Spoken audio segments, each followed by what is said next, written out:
네, 오늘 우리 성경 봉독해 주신 분이 본문을 다 읽어 주셨는데, 우리 성경은 결국 이 두 가지에 대해서 말씀하고 있습니다. 성경이 66권이지만 딱 두 가지를 말씀하고 있는 겁니다. 구약은 하나님 사랑을, 또 신약은 이웃 사랑을, 이게 큰 성경의 큰 두 골격입니다. 그런 범주 안에서 성경을 읽으면 다 잘 이해가 되고, 가닥이 뭐 이런저런 얘기에 복잡하고 얽힌 내용들이 기록이 되어 있지만, 이런 큰 틀 안에서 가닥을 잡아낼 수 있습니다. 그리고 그런 큰 틀 안에서 오늘 본문은 어떤 역할, 어떤 포지션을 가지고 있나 하는 것에 대해서는 물론 신약 성경에 있는 부분이니까 큰 틀 안에서 보면은 이것은 이웃 사랑의 개념과 또 이웃 사랑을 어떻게 하는 것이냐 하는 데 대해서 주신 말씀이기도 합니다. 오늘 아주 예사랑 찬양단이 한 찬양의 내용도 이웃 사랑에 대해서 찬양을 해 주셨는데, 어쩜 이렇게 성령의 섭리가 이렇게 일치를 이루도록 역사해 주셨는지 아주 감동입니다. 하나님의 자녀가 이 땅에서, 성도들이 이 땅에서 누리는 최대의 행복이 뭘까요? 아마 거기에는 여러 가지가 있겠지만 좋은 교회에 다니는 것입니다. 내가 다니는 교회가 좋은 교회다 하는 생각을 가지고 신앙생활을 하면 그게 정말 그게 신앙생활을 기쁨으로 하게 하는 것입니다. 좋은 교회에 다니면 신앙생활을 기쁨으로 하게 합니다. 사는 게 즐겁고, 나아가서 살맛이 나고, 그리고 그 인생이 행복하기도 합니다. 그런데 이 좋은 교회가 어느 날 갑자기 하늘에서 뚝 떨어지는 게 아니거든요. 그러니까 이 좋은 교회는 신자들에 의해서 만들어집니다. 우리가 만들어야 합니다. 그러면 어떻게 좋은 교회를 만들 수 있을까요? 먼저 좋은 교회는 예수 그리스도의 이름이 높여지는 곳입니다. 좋은 교회는 정말 예수님이 높여지는 곳입니다. 그런 교회가 좋은 교회입니다. 우리 교회가 유일하게 선포해야 할 그런 내용이 있다고 한다면 복음입니다. 복음이 뭐냐 하면 예수 그리스도가 복음이죠. 하나님께서 우리를 구원하시라고 이 땅에 보내주셨다. 그를 믿으면 누구든지 구원을 얻는다. 이게 복음이에요. 이게 복음입니다. 사도 바울은 로마서 1장 16절에서 나는 복음을 부끄러워하지 않는다. 이 복음은 모든 믿는 자에게 구원을 주시는 하나님의 능력입니다. 모든 믿는 자에게 구원을 주시는 하나님의 능력이라 사도 바울은 그렇게 외쳤습니다. 구원의 문제를 도외시하고 교회가 선포할 또 다른 그런 내용이 뭐이겠습니까? 없습니다. 교회는 친교 또는 교제가 중요할 수 있습니다. 그래서 교제가 활성화되는 교회들이 또 부흥하는 양상을 우리가 볼 수가 있습니다. 우리 이민교회는 이 자칫하면은 늘 돌아가면서 먹고 마심으로 일관할 수도 있습니다. 그리고 재미있는 그런 여가의 활동의 기회도 제공할 수 있습니다. 그냥 예배 드리는 것은 하나의 구실일 뿐이고, 예배를 잠깐 드리고 모여가지고 찬양하고 노래할 그럴 기회도 얼마든지 제공할 수 있습니다. 우리 교회 별로 재미가 없어. 그렇게 말하는 분도 혹간 계신데, 세상에서 우리가 맛보는 그런 재미를 교회에서 맛보겠다.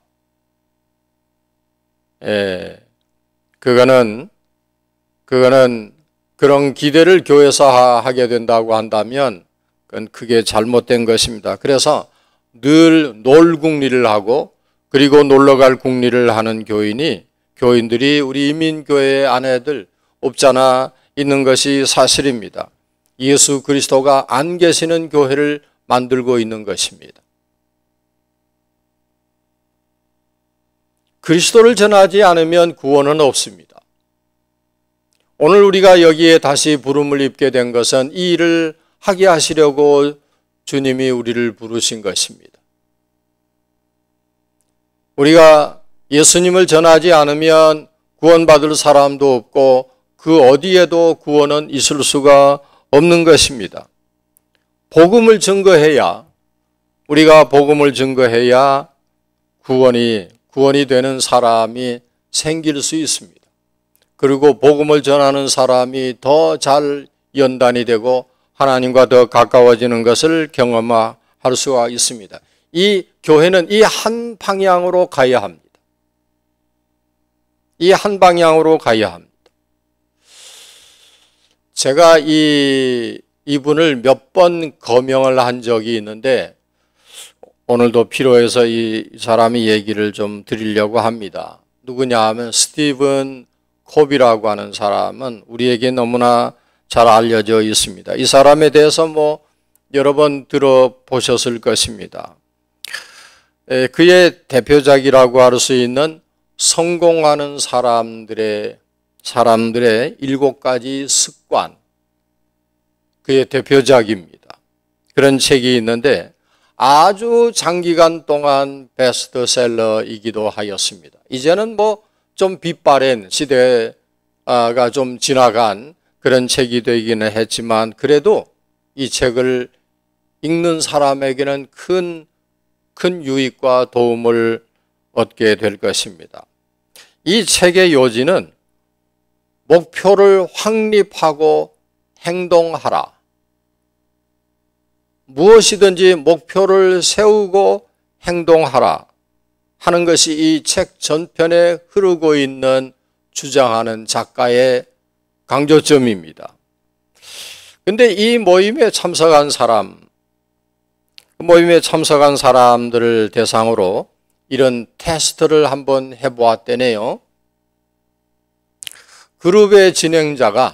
한 그룹의 진행자가 참석자의 모두의 눈을 감게 하였습니다. 그리고 북쪽이라 생각되는 곳을 향해서 손가락을 가리키라고 그렇게 얘기를 했습니다. 그런 후에 모든 사람의 눈을 뜨라고 하였습니다.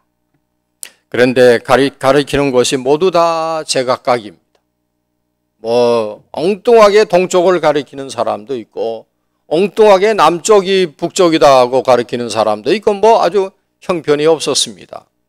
그 다음에 진행자가 나침판을 딱 갖다 놓고 정확하게 어디가 북쪽인지를 가르쳐 주니까 모든 사람들이 그제서 일사불란하게 북쪽을 가리키게 되었다 하는 것입니다. 그때 이 작가 스티븐 코비가 이것이 바로 교회가 해야 할 일입니다 하는 얘기를 하였습니다. 이게 교회가 해야 할 일입니다. 여러분, 어떤 교회가 좋은 교회입니까? 우리 교회는 어떤 교회입니까? 우리 교회는 좋은 교회입니까? 이런 질문을 가져보면서 좋은 교회는 구원이 어디에 있는지 정확한 구원의 방향으로 정확한 방향으로 모든 성도들이 집중적으로 바라보게 하는 그런 교회가 좋은 교회입니다. 우리 교회가 그런 교회인가? 그런 교회가 좋은 교회입니다. 우리 교회는 좋은 교회인가? 이거를 우리는 생각을 해봐야 합니다. 왜냐? 금년이 30주년이잖아요. 제가 그냥 금년에 한 해 계속 더 심우한다고 한다면 이거 계속 울고 먹을 거예요. 이것도 울고 먹고 이쪽도 울고 먹고. 울고 먹을 게 많네요. 지금 오늘도 울고 먹고 있는 중이에요. 어떤 교회가 좋은 교회냐? 두 번째로는 성도와의 관계가 열려 있어야 합니다. 성도의 관계가 열려 있어야, 열린 마음이 있어야 합니다. 믿음이 강한 사람이나 약한 사람이나 서로 마음을 열고 받아줄 수 있는 그런 교회여야 합니다. 어중이 떠중이도 다 품을 수 있는 교회. 그런 교회가 좋은 교회입니다. 우리 교회는 그런 교회인가? 우리 교회는 어중이 떠중이도 다 받을 수 있는 그런 좋은 교회인가? 오늘 우리가 읽은 본문 12절에 우리가 누구였는지를 잘 가르쳐 주고 있습니다. 12절을 한번 보실까요? 네. 그러므로 생각하라. 너희는, 제가 강조점은 너희는 그때 너희는, 혹은 너희는 그때 그리스도 밖에 육체로는 이방인이요 손으로는 육체 행하는 할례를 받은 무리라 칭하는 자들로부터 할례를 받지 않은 무리로 칭함을 받은 자들이라. 그렇게 되어 있습니다. 네. 12절 보면은 그때 너희는 그리스도 밖에 있는, 제 12절이 아닌데요. 제 12절이 아니네. 12절에 의하면 그때 너희는 그리스도 밖에 있었고 이스라엘 나라 밖의 사람이라. 약속의 언약들에 대하여는 외인이요. 네. 외인이요.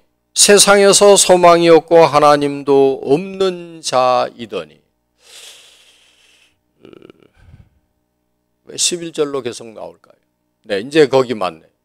네. 이게 12절의 내용입니다. 그때 너희는 그리스도 밖에 있었고, 네. 그리스도 밖에 있었고, 이스라엘 나라 밖의 사람이었다. 언약에 대해서는 외인이요. 세상에 소망도 하나님도 없는 자이었더니. 여러분, 이것이 우리였습니다. 이게 우리입니다. 그때 너희는 이러한 사람이었다. 그런데 13절에 보게 되면 13절에 보면은 이제는 너희가 네. 예, 저기 얼른 안 뜨네요. 날씨가 가물지도 않았는데. 예, 이제는 전에 멀리 있던 너희가 그리스도 예수 안에서 그리스도의 피로 가까워졌느니라. 여러분, 이것이 지금의 우리입니다. 그때는 아니었는데 지금은 가까워진 사람들이 뭘로요? 예수 그리스도의 피로 가까워졌느니라. 그리고 19절에 가서는 이제부터 19절에 가면 그러므로 이제부터 너희는 외인도 아니요 나그네도 아니요 오직 성도들과 동일한 시민이요 하나님의 권속이라. 이제부터, 그때는, 이제는, 이제부터는 그리고 21절에 가면은 21절에 내려가면은 그 안에서 건물마다 서로 연결하여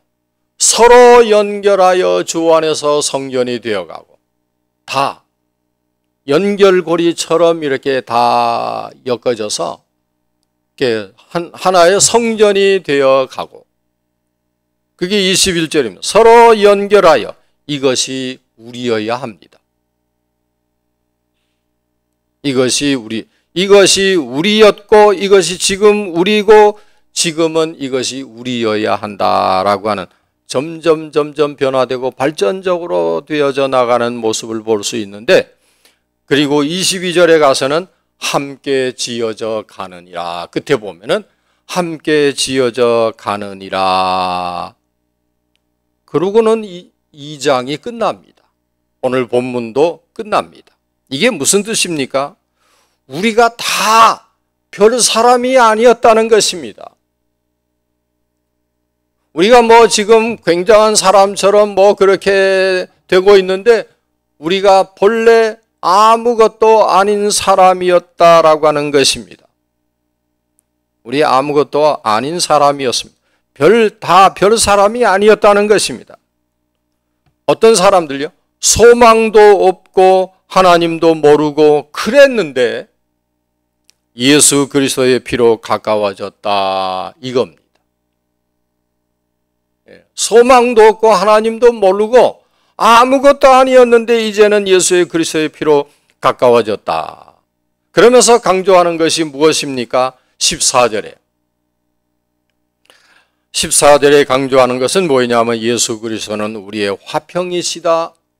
또 15절에 가면은 화평하게 하시고 나아가서 16절에 가면은 화목하게 하시려 17절에 의하면은 먼데 있는 자와 가까운 데 있는 자에게 평안을 이게 다 뭡니까? 화평, 화목, 평안 이게 무엇입니까? 서로 간에 격이 없이 그렇게 열린 관계여야 한다라고 하는 뜻입니다. 이것이 우리가 만들어가야 할 교회입니다. 좋은 교회는 하늘에서 뚝딱 떨어지는 게 아닙니다. 우리가 이런 교회로 만들어가야 할 우리의 사명이고 과제가 주어져 있습니다. 얼마 전에 우리 세계 올림픽이 러시아 소치에서 열리지 않았습니까? 소치 올림픽 때 저도 그랬지만 우리는 이 김연아로 인해서 아주 속상했습니다. 전 참 얼마나 속상했는지 몰라요. 왜 그랬습니까?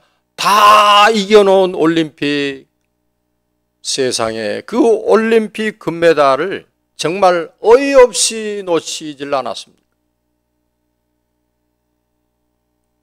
정말 속상했습니다. 그런데요, 정작 그 본인인 김연아는 이렇게 말했습니다. 나보다 더 간절하게 금메달이 필요한 사람에게 이 금메달을 줬다고 생각을 하자. 그리고 국민들을 위로했습니다. 온 국민들이 다 속상해하고 있을 때 맞아요, 이건 정말 잘못된 거예요. 그러질 않고 나보다 금메달이 절실하게 필요한 사람에게 줬다라고 생각을 하자. 그리고요, 이 평생의 라이벌이었던 사람이 누구예요? 동갑내기 일본의 이름이 뭐였던가요? 이름이 아사다마오. 아사다마오를 향한 이 김연아의 마음도 10년 동안 라이벌이었잖아요. 그 10년 동안 세월을 돌아보면서 왜 너랑 나랑 같은 시대에 태어났을까? 이건 무슨 말이냐? 너도 훌륭하고 나도 훌륭한데 같은 시대에 태어났기 때문에 이런 거다 라고 말하면서 그 아사다마오를 따뜻하게 위로했던 것을 우리는 기억을 합니다. 소치 올림픽에서 판정 논란도 라이벌도 무례함도 원망도 울분도 분노도 없었습니다. 없고 비워진 마음으로 넓게 안았고 그리고 따뜻하게 품었습니다. 그런 김연아가 얼마나 자랑스러웠던지.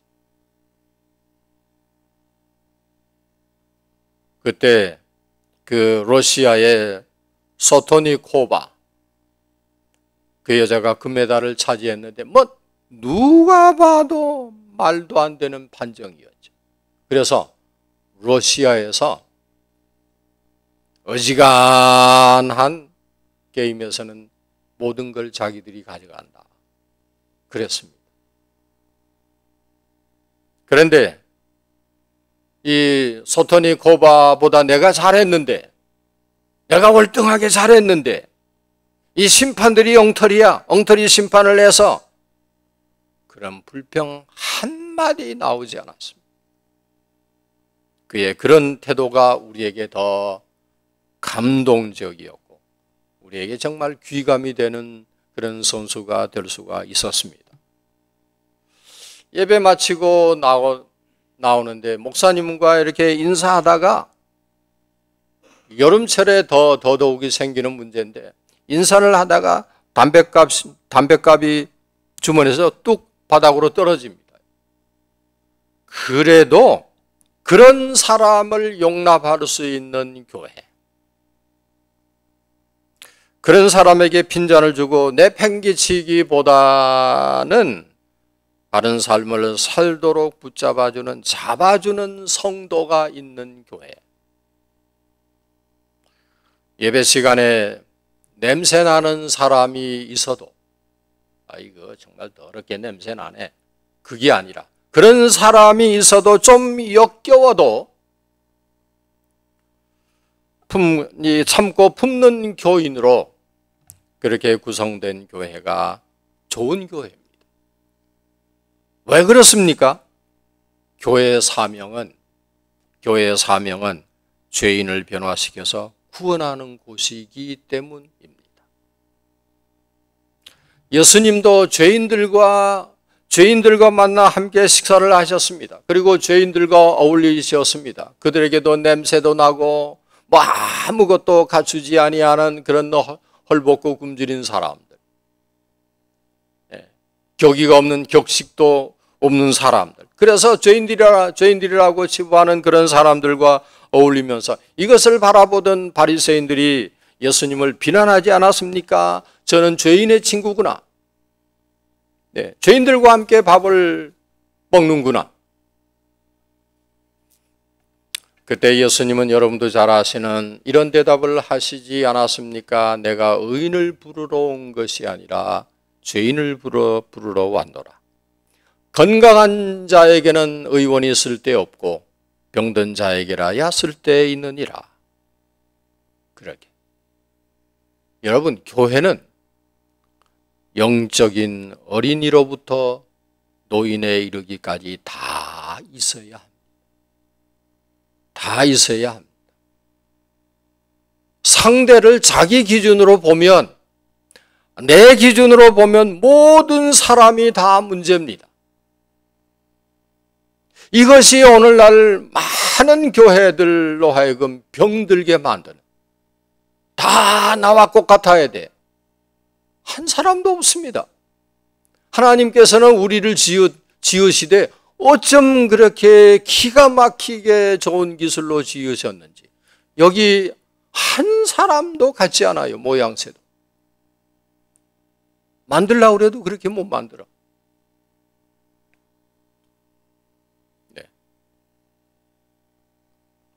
내 기준으로 보면 전부 돼 먹지 않아서 왜 나와 같지 않은가?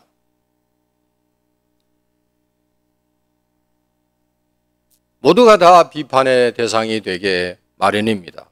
흠을 보게 되면 모든 사람이 흠투성입니다.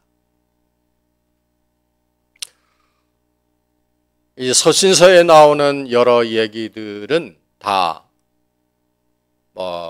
갈라디아 교회도 그러고 에베소 교회도 그러고 로마 교회도 그러고 다 나오는 내용에 우리가 뺄 수 없는 중요한 바닥이 있습니다. 뭐냐면은 로마 교회는 유대인들과 이방인들이 함께 이게 구성된 교회였습니다. 그런데 이 유대인들은 철저하게 부정한 음식은 가려 먹잖아요. 아주 정결 전통을 아주 철저하게 지키는 사람들이었습니다.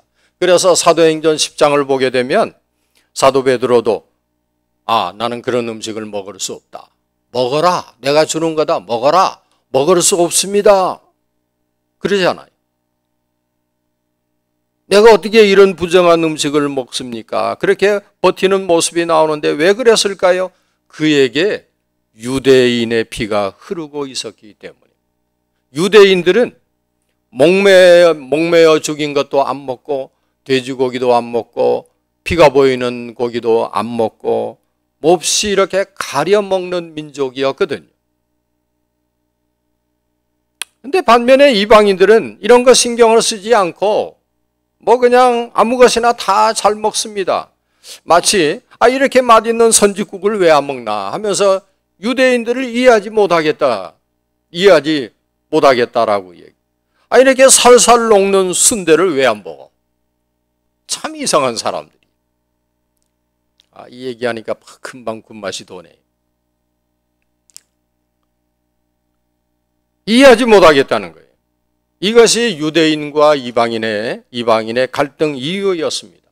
그래 이때 사도 바울이 어떤 태도를 취했습니까? 로마서 14장 1절에서 5절까지에 의하면 각기 마음에 확정하라. 소신껏 결정하라. 이런 것은 부수적인 것이다. 본질적이 아닌 것에 대해서는 서로 관용하라. 이건 제가 정리해서 드리는 말씀입니다.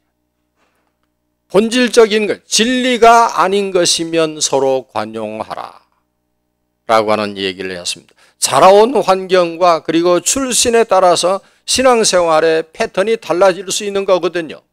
예를 들면 이렇습니다. 묵상기도 해오던 사람은 통성기도하는 사람이 이상한 사람입니다.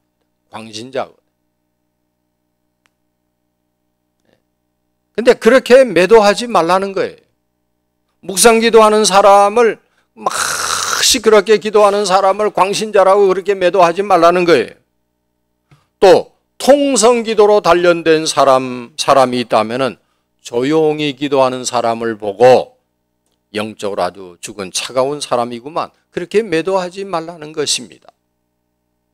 통성으로 기도하든 묵상으로 기도하든 기도만 하면 되는 것입니다. 다만 나하고 다른 방식으로 은혜를 받는구나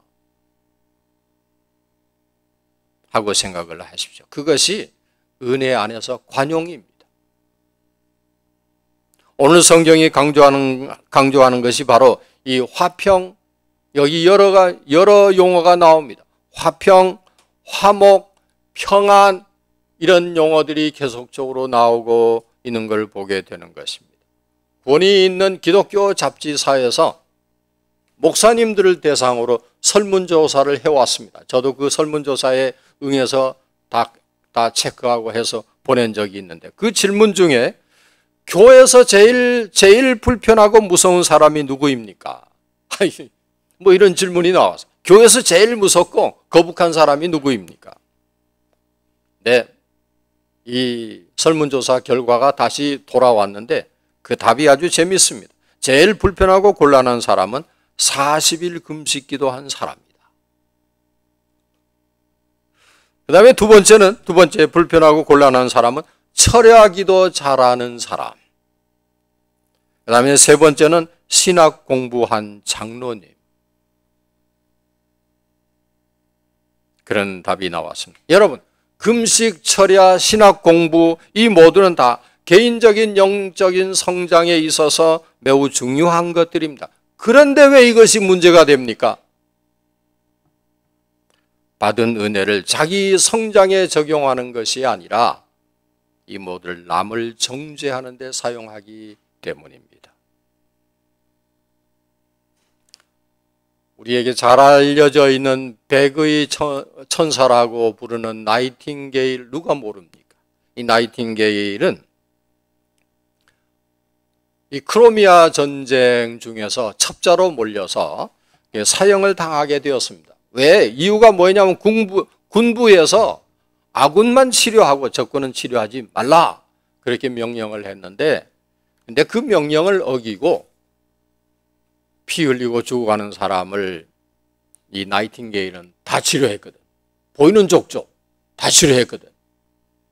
그래서 군부에서 항명이다, 명령을 어겼다, 나라의 명령을 어겼다, 사령관 명령은 대통령의 명령이고 국가의 명령이다 해서 처형을 합니다.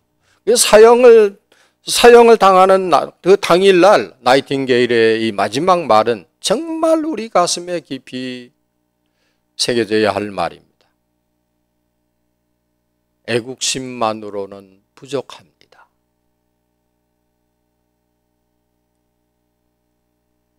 전쟁 중이니까 간호사도 자기 아군만 치료하는 건 그건 애국심이죠. 근데 적군을 치료하는 건 아니걸랑이에요. 애국심만으로는 부족합니다. 긍휼히 여겨야 합니다.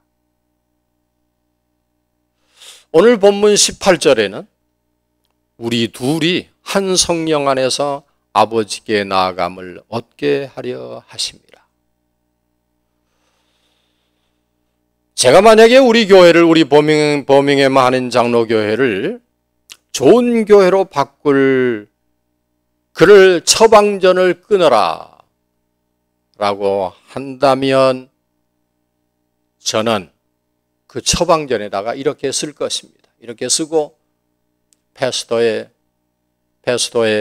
사인을 할 것입니다. 처방전에 어떻게 쓸 것이냐?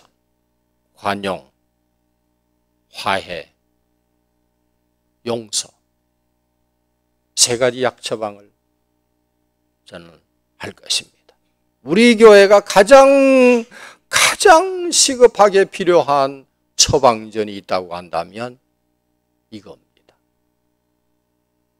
용서, 사랑, 관용입니다. 사람은요, 비판으로, 정죄함으로 변화되는 것이 아니라 이해와 관용으로 변화됩니다. 여러분 가정의 자녀들도 마찬가지입니다. 맨날 쌍소리하고 때리고 비판하고 정죄하고 왜 그 모양이냐? 변화 안 됩니다. 아이고 그래도 잘했지. 내 아들이네. 자랑스럽네.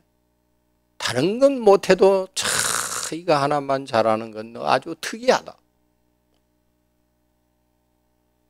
비판의 잣대는 자신에게, 관용과 포용의 잣대는 다른 사람에게 사용하는 그런 우리 버밍엄 한인 장로교회와 성도 여러분이 되시기를 주의로 축원합니다.